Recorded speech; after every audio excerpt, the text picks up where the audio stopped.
Welcome to Great Books, Big Ideas. I'm Jim. I'm with my buddy Alfie here, and we are ready to do another walkthrough of the Great Ideas Today series published by Britannica. This is 1967. This is going to be a religious themed volume, and what I want to do is walk you through the contents, and I'll give you some quick takes. I have read this volume maybe about several years ago, let's put it that way, maybe 5 or 6 years ago, so I don't remember everything, but that never stopped me from having something to say. So let's turn to the book and see what we can find.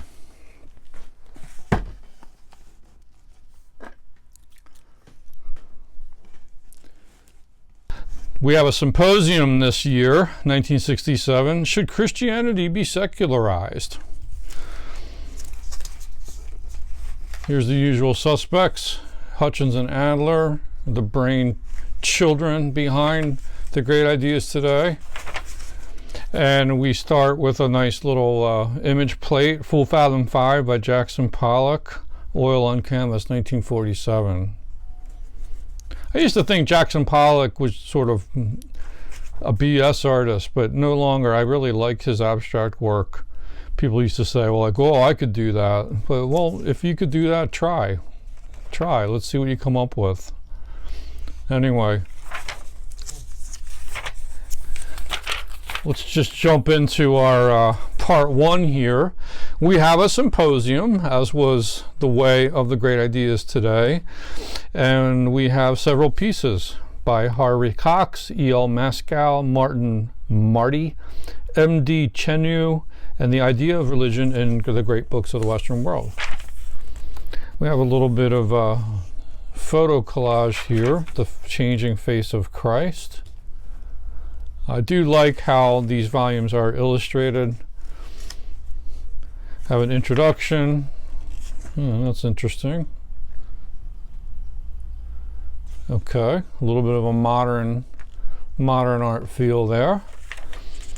And we start with Harvey Cox. Who was Harvey Cox? He was the author of the widely discussed The Secular City, one of the prominent new theologians, and he contributed to a lot of the major magazines and journals of the day, and he taught at Harvard University in their divinity school.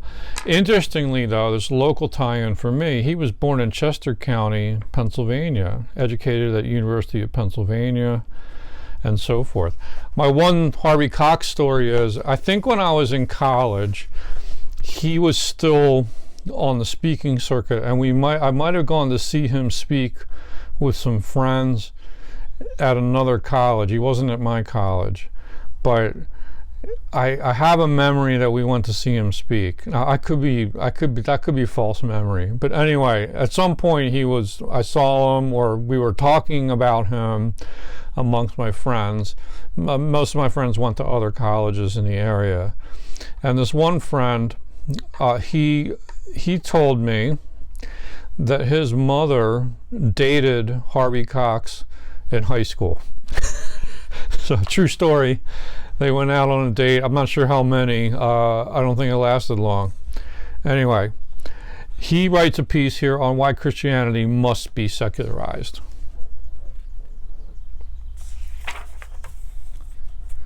So this is a good example of Great Ideas Today, really trying to keep up with the times and expose you to modern day thinkers and some of their ideas.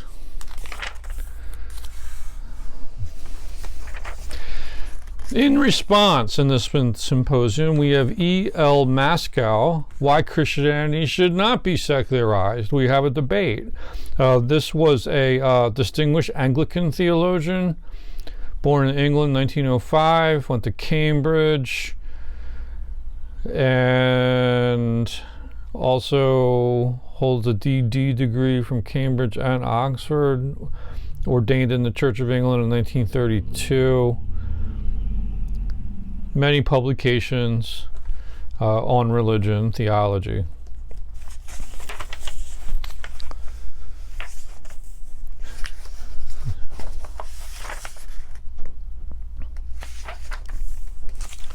So this was back in the 60s, of course, when I think a lot of intellectuals sensed that religion was on the wane.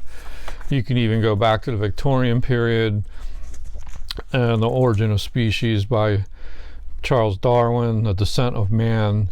It was problematizing like the naive belief in Christianity and in the face of evolution and other scientific development. So that's kind of what they're grappling with here, and whether there's a path forward for Christianity. This image is striking. Now, I don't know, it doesn't like have the provenance, but I have to think this could be a still from the movie La Dolce Vita, directed by Federico Fellini. It's an unforgettable scene at the beginning of that film with this Jesus statue being hauled from a helicopter. Next up, does secular theology have a future? Marty, chairman of the church history field at University of Chicago, was born in 1928 at West Point, Nebraska, ordained minister, looks like a Lutheran maybe, and he's sort of looking at the history of the God-killing philosophers, as he puts it, from 19th century Germany. I guess the poster child of that would be Mr. Nietzsche.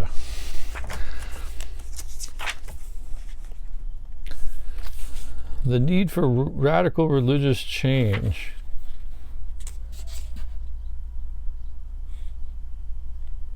It's nice. I like some of these images that sort of make you think. It reminds me of the Bob Dylan lyric. Don't follow leaders, watch the parking meters. Especially the ones with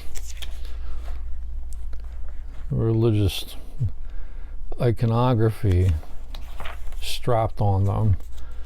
The limitations of secularism, the religious side of the secularists. The caption here is, to be a Christian is to be among people whose hopes illuminate human experience and provide a sense of direction.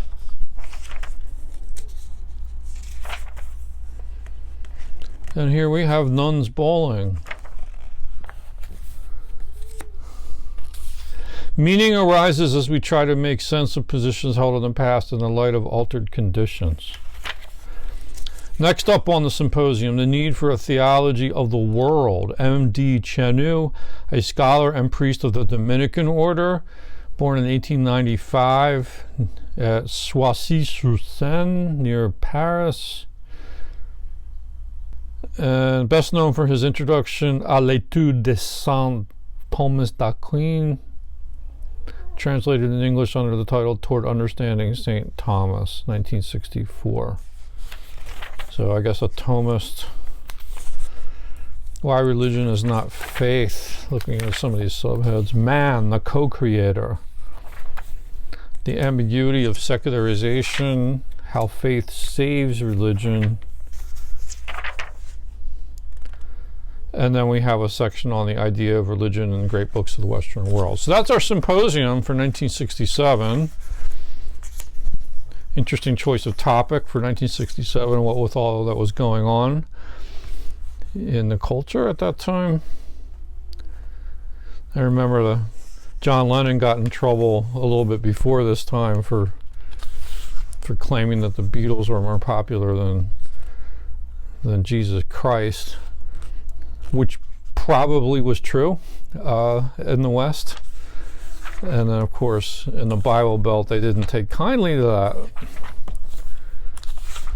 Okay, part 2, the year's developments in the arts and sciences. So we're going to have articles on music, painting, and sculpture by Roy Mcmullen, the physical sciences by Stephen Toulmin, the biological sciences by Theodore Puck, and theology by Langdon B. Gilkey. Of course, you got to get theology in here, given the symposium this year. So, our music, painting, and sculpture article was written by Roy Mcmullen born in Gays Mills, Wisconsin, 1911.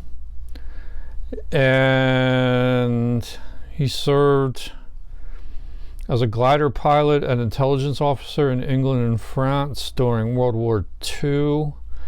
Worked for the New York Herald Tribune in Paris, still lives in Paris, or lived in Paris, and did some writing for Encyclopedia Britannica.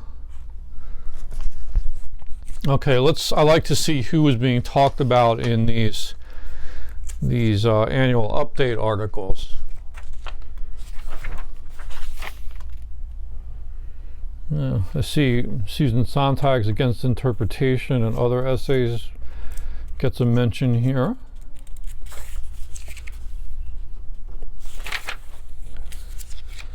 The how and the what. I'm seeing stuff in here about Gestalt psychology.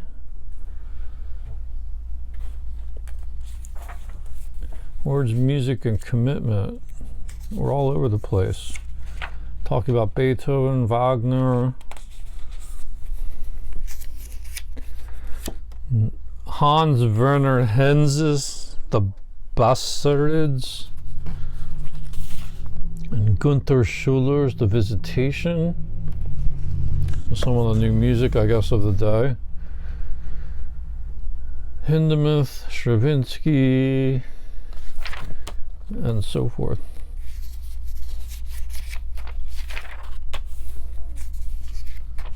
There's a lot of reviews of this new music.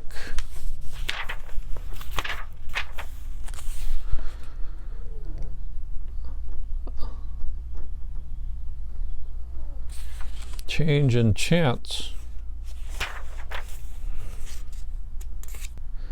Still talking about the 12-tone system developed by Schoenberg around 1923. Serial music, as they called it. Okay, another story here. They're talking about the American composer Milton Babbitt, professor of music at Princeton. I actually saw Milton Babbitt talk at Westchester University when I was a college student, and I had a very close friend who was a music major. He told me about Milton Babbitt. I didn't know the first thing about Milton Babbitt, but he explained like this was kind of like an important guy and we should go see him. So we saw him talk, and he struck me as being very academic and not terribly interesting, and the music of his that I've listened to like leaves me cold. It's very academic, it's very esoteric, and sort of it's like a thinking man's music or something, but it's didn't seem to have much emotional content to it. But I'm glad I got the chance to see him, and you know, for what it is, that's it. Looks like we're talking also about John Cage, some of the avant-garde composers. Bülent Erel. So yeah, you're going to get education here on what was up with like contemporary, quote, serious music.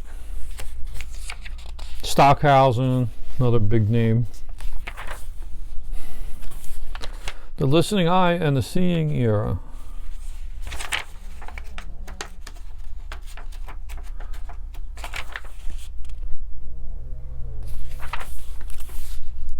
Mathematics and the electronic future. I guess the realization was that electronics was sort of going to take over music. You have like synthesis happening and synthesizers and all that. Okay, so interesting subtitle here. In opposition to Bishop Berkeley.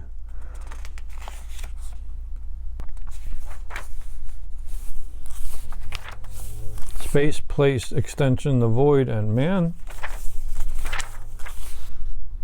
Long article. From object to form to object. And then we have some cool modern art. All right, visual arts.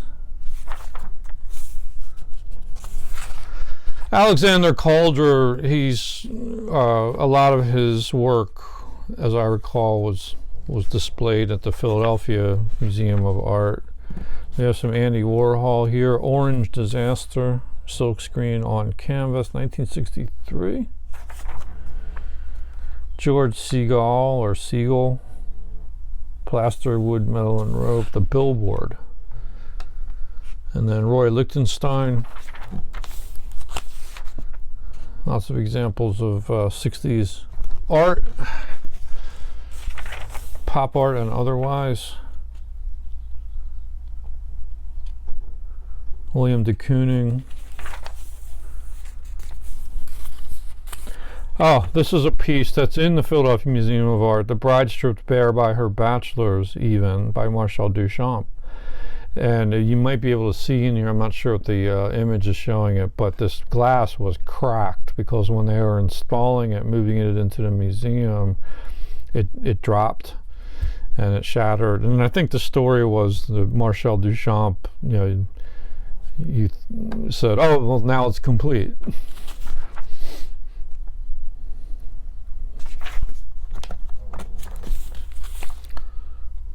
Robert Rauschenberg. It's a pity these aren't in color, but it's still a really nice array of imagery.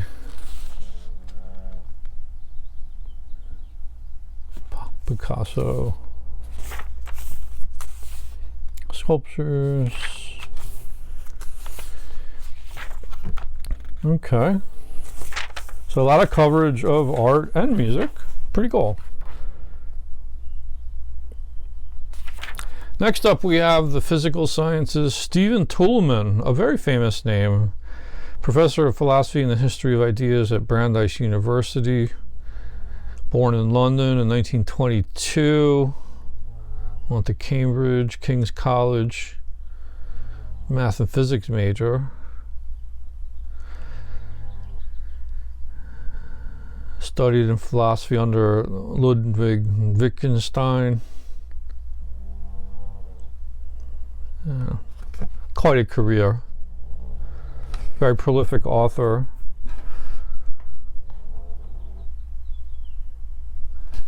And here's an overview of what was happening in the physical sciences. Who's being talked about here? We got Richard Feynman. I see his name. Ultimate Constitution of Matter.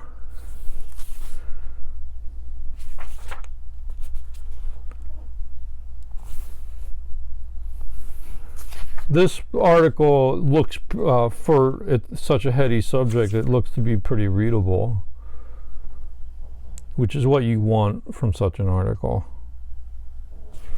And he's putting it in the context of the great ideas. A lot of the thinkers who are represented in the great book set. The problem of levels.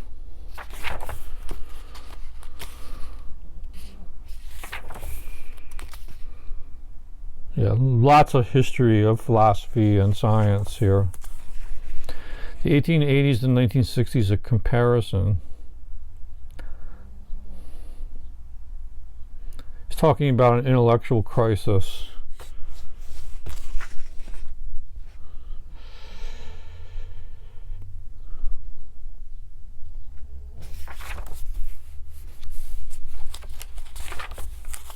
Do we need a new subquantum mechanics? And this is something you could talk about at the cafe with your friends. Neutrinos and astronomy. Cosmology is an all-embracing science. And here's a nice bibliography of who we talked about. Next up is the biological sciences update by Theodore Puck. Theodore Puck, professor and chairman of the Department of Biophysics at the University of Colorado Medical Center, a research professor of the American Cancer Society. The chemistry of the non-living world. the chemistry of biological systems, function of enzymes in living cells, the gene and the enzyme information storage,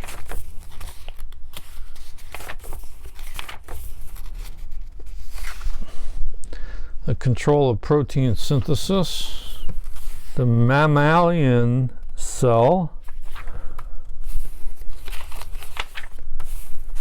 the human chromosomes, action of radiation on mammalian cells, developmental biology, all kinds of stuff happening. Some human implications of the new biology.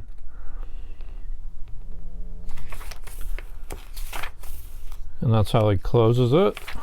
And then our last update is Theology by Langdon B. Gilkey, professor of theology at University of Chicago.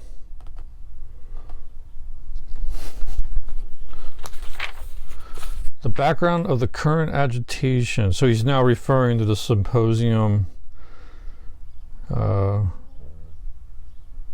this kind of like pressure to secularize religion. Some forms of Christianity and Judaism have sought to ward off this influence and to preserve traditional doctrine, standards, and modes of worship virtually unchanged.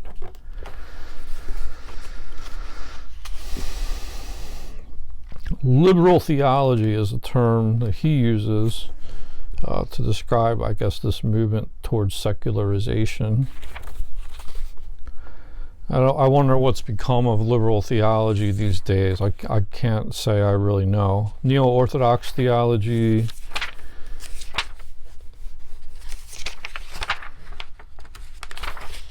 the new radical theology. Dietrich Bonhoeffer is mentioned. Bishop John Robinson. Herbert Braun and Arnold Metzger. Lots of names. William Hamilton. A lot of these names I'm not too familiar with. Hermeneutical theology. Theology and process philosophy. Theology and linguistic philosophy. That's interesting. Theology and phenomenology. That brings in the existentialist, I guess. Roman Catholic theology. And the end. Okay, so that does it for the annual overview articles in those fields. And now we go on to the contemporary status of a great idea. And the idea under scrutiny is the idea of happiness. And this was written by V.J. Mcgill with an introduction by the editor. So who was V.J. Mcgill? V.J. Mcgill took a BA from University of Washington, PhD from Harvard, taught also at St. John's College in Annapolis and Barnard College, Hunter College, editor of the Quarterly Philosophy and Phenomenological Research, and at the time of this publication was professor of philosophy at San Francisco State College. Wrote a book, The Idea of Happiness. So here's our editorial introduction, and here's this essay by Mcgill. What does he cover? Recent attacks on utilitarianism, defense of utilitarianism, formalist position and its difficulties. Some contemporary versions of Aristotelianism. Some opinion surveys about happiness. And the end. Okay, now we go on to additions to the Great Books Library. So these are tacked on to the end of these volumes, and you get, like, they're shorter works, but they're meant to be supplements to your Great Book set. It's always fun to see what they include every year. So first up, you have Eclipse of God by Martin Buber. So that's sticking with our religious theme. That's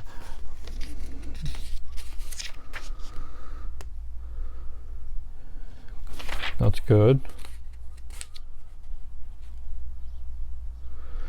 contents here, what he talks about are the prelude, religion and reality, religion and philosophy, the love of God and the idea of deity, religion and modern thinking, religion and ethics, on the suspension of the ethical God and the spirit of man, and a reply to Carl Jung. So that's Martin Buber, Eclipse of God. Did he write the book I and Thou? I think we have that, or used to have it. And I might have read it, but boy, it was a long time ago.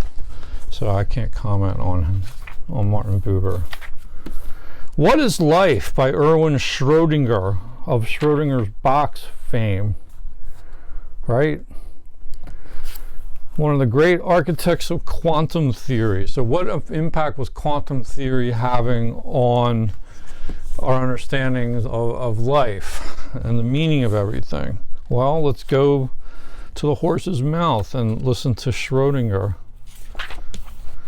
So the contents of this short work are the classical physicist approach to the subject, the hereditary mechanism, mutations, quantum mechanical evidence, Delbruck's model discussed and tested, order, disorder, and entropy. Is life based on the laws of physics? And an epilogue on determinism and free will. So we're moving between theoretical science and philosophy, and this is heady stuff. So when I read these volumes, these Great Ideas Today volumes, I don't read the supplements. I'm saving those for another day. I just read the earlier stuff. So I can't tell you much about what is life. I'm still working on that question.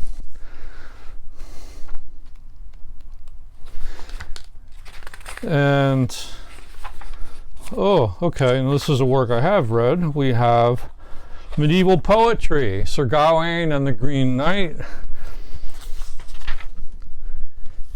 And this is the John Gardner translation. So I'm a big John Gardner fan. He was a novelist, primarily short story writer, but also a reviewer and a critic, famous for his books like Grendel and the Sunlight Dialogues.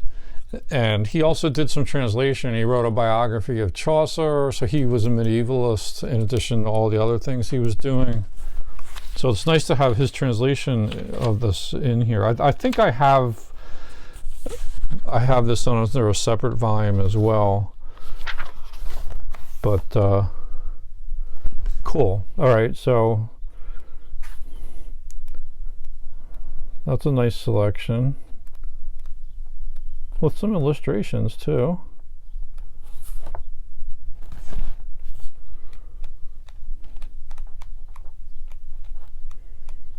I think this is the last work included.